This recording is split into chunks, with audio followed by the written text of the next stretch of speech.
So first you go to studio mode and you put your OC in the middle of the screen.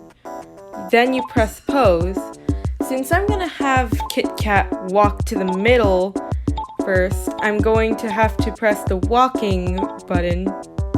So now she's walking. Now we have to change the background. Change the background to a color that isn't on your OC. I usually like to use green. And then make the size bigger so there's more detail. And then screen record that for around 10 seconds. Even though this might not take 10 seconds in the actual video, it's helpful to have it longer. Okay, so now you go into KineMaster, and I already put a background photo in there. I think you guys know at this point how to do that. And then you go to layers and select the video of your OC walking. Press chroma key and enable it, and then go to cropping and crop out all the black stuff. If you have a device that doesn't have any of the black stuff, lucky for you. So now position your OC to where you want him or her to stop walking. Now something doesn't seem right. She's walking in place. That's definitely wrong, unless she's on a treadmill, but in this case she's not. She's in a park. To get your OC to actually move, click on the video and click on the key, and then go all the way to the end and press the plus sign. That adds a point to the animation.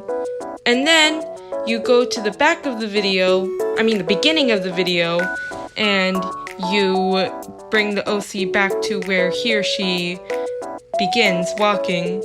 Now this doesn't seem right. So you change the length of the video to however long it takes for the OC to walk to the place. Great, so now our OC isn't like a snail and actually walks average speed. But wait a second, she just disappeared. This is because we didn't add the next part. So back in Gacha life, you go to poses and you could choose whether to make this animated or not, but I wanted to make it animated. So you press on a different pose, but this time not walking. I already had a pose in mind, but this is just me randomly pressing things. Okay, so we got our pose here, and I'm changing the expression here because reasons, why not? So you press hide and record that again. So now we're back into KineMaster. So you go to the end of the video, and here's a tip. Click on the video, and then swipe all the way to the right, and then don't swipe anywhere after that. So insert the new video of your character standing there, and do the same thing you did with the walking animation. And then you make the OC bigger and try to make it as equal to the OC's original position. I'm just a perfectionist, so this takes me forever, but you don't have to do this.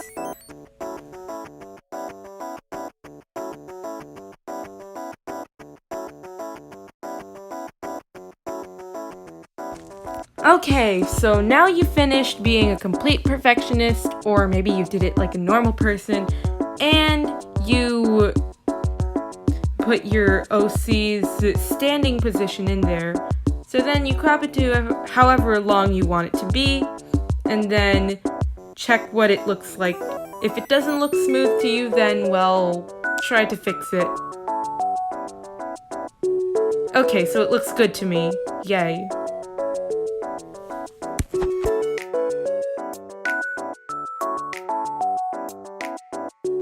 Thought you were done? Nope, you're learning more.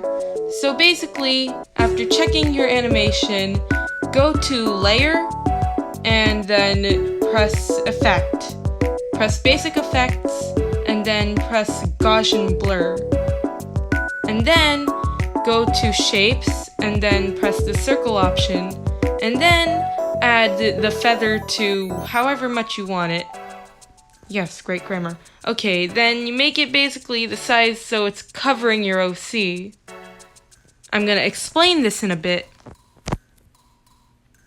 Now, just watch as I position this.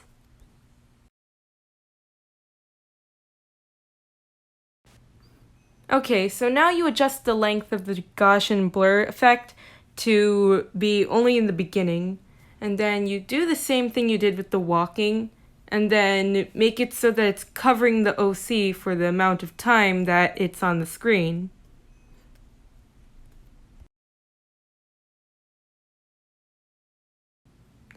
Now you set the out animation to fade and make it any amount of time you want, really, but I prefer to make it quick.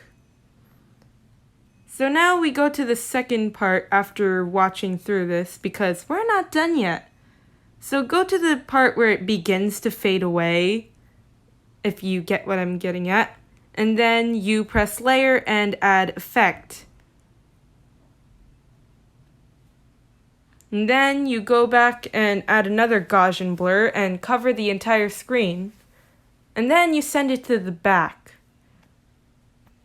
So now it looks like the background is blurred, but only at a beginning time. So then set the in animation to fade and make it the same amount of time as the out animation, so it does it at the exact same time, making it look like you're changing your depth perception? Is that how you say it? I don't know.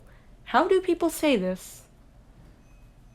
So then, now it looks like a more realistic depth effect and adds way more depth to the mini-movie.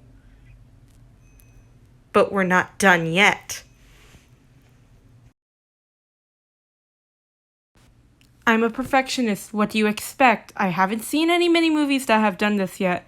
So basically, you go to Ibis Paint and create a new canvas that is 16 to 19 ratio, and then add the image of your background to the thing.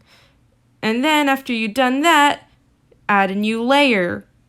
Gosh, I'm going too fast for this video. And then in that new layer, you go to airbrush. I said airbrush, not layer. Okay, this is not important. Hold on.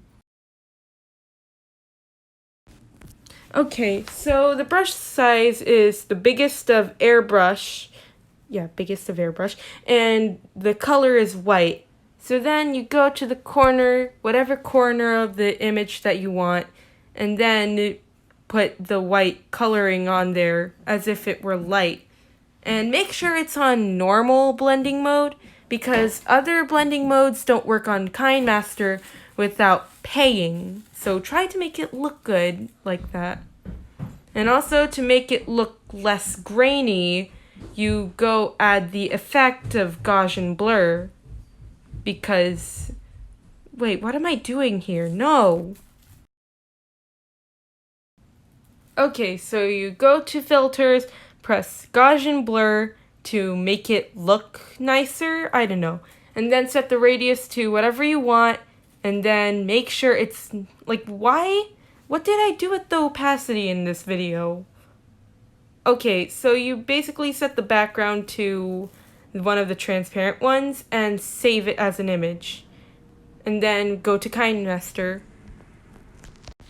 So by now, I'm pretty sure you know the drill. Go to media, press photo, and then add the thing.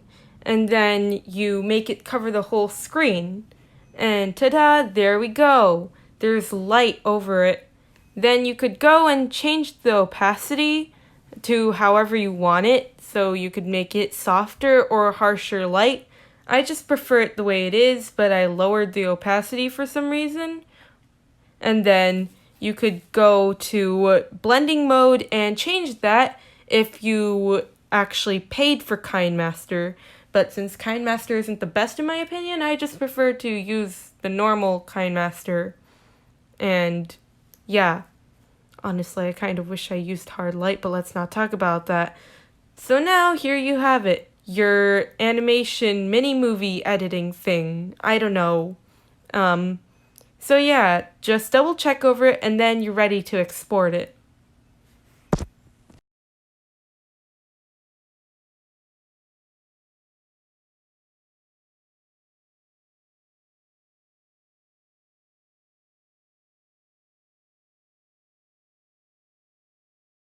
Yay, I'm finally done voiceovering this. I thought this was gonna take less time to... What is that? Thank goodness that didn't happen while I was voicing this over.